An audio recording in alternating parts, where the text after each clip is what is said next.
প্রশাসনে যাওয়ার পরে আমরা এফআইআর করছি, তারপরে বলছে যে আমরা জিনিসটা দেখতেছি, কিন্তু আজকে 20 দিন হয়ে যায়, কিন্তু তারা কোনো কাজই করতেছে না, তাদের কাছ থেকে কোনো কিছুই ভালো রেজাল্ট পাই না।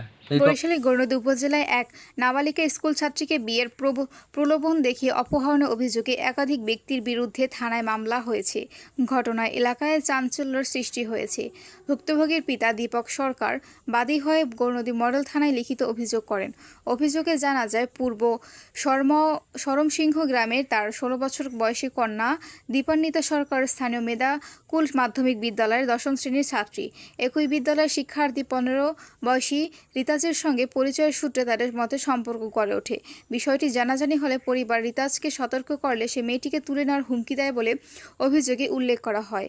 অভিযোগ অনুযায়ী গত 30 মার্চ 2026 বিকেল 5টার দিকে মেদাকুল এলাকার ভুইয়াবাড়ির সামনে থেকে পূর্ব পরিকল্পিতভাবে রিতাজ ও তার সহযোগীর একটি সিএনজিতে করে দীপান্বিতাকে অপহরণ করে নিয়ে যায়। পরে বিভিন্ন স্থানে খোঁজাখুঁজি করেও তাকে না পেয়ে থানায় অভিযোগ করা হয়।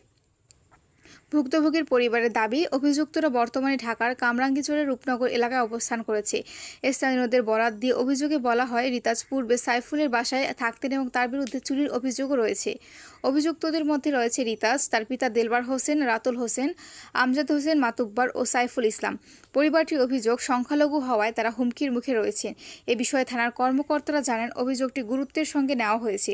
ভুক্তভোগীকে উদ্ধারে অভিযান চলেছে এবং জড়িতদের আইনের আওতায় আনার ব্যবস্থা নেওয়া হচ্ছে। স্থানীয়রা দ্রুত উদ্ধার ও দৃষ্টান্তমূলক শাস্তির দাবি। তো সুন্দর মেয়েটা ভদ্র, সবাই এলাকার সবাই ই করছে। আরে তোমার তোর বয়স হয় না, সাবালিকা, কিন্তু ওর চলাফেরা মোটামুটি ভালো আছিল না, সত্য কথা। এই যে ধরেন যে মাইরা লইয়ে গেছে, কিন্তু মাইরা কত ভালো, আমরা কথা বলে কথা কইতো না। কখনো বলে এই আসামির খোঁজ পাইছি, এই আসামি ধরতে যাব, আবার আমাদের ডেইলি ফোন দিয়ে নেয়, আবার গেলেই বলে এখন তাদের খোঁজ পাইতেছে না, মোবাইল বন্ধ করে রাখছে, এই বিভিন্ন বাহানা দিয়ে আমাদের ঘুরাইতেছে, তারা কোনো কাজই করে না।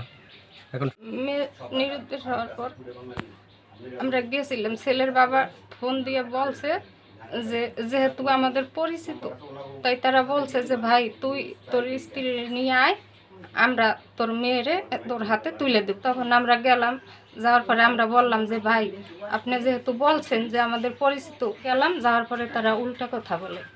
আমরা যাই তারা পায়ে পর্যন্ত ধরছি, মেয়েটা আপনি একটু দয়া করে আমাদের সাথে গাড়িতে তুলে দেন, আমরা যেভাবে পারি আমরা মেয়ে সেইভাবে নিয়ে যাবো। আমরা মেয়ে ধরতে গেলে মেয়েটা আমাদের ধরতে পর্যন্ত দেয় না। ওর বাবা একটু কোলে নিচে বলে কি, এই আর একটা অন্য লোক বলে যে এই মেয়ে কইভাবে ধরছেন কেন, সে ব্যথা পায়, ছাড়েন ছাড়েন মেয়ে ধরে। অনেক রিকোয়েস্ট করছি যে দাদা আমার মেয়েটা আমার হাতে তুলে দেন, কিন্তু তারা ওই যে অনেক ক্যাডার বাহিনী জোগাড় করলো। আমরা যদি একটু সময় থাকতাম হয়তো বা আমাদেরও বিপদ হয়ে যেত। সরকারের কাছে আমরা আমার মেয়েটার শুধু মেয়ে হইলো 10-এ, ছেলে হইলো 9-এ পড়ে, ঠিক আছে। তাই খুঁজতে খুঁজতে পাওয়া গেল। এইভাবে ওর বাবা মা আবার ঢাকা থাকে, ছেলে ওই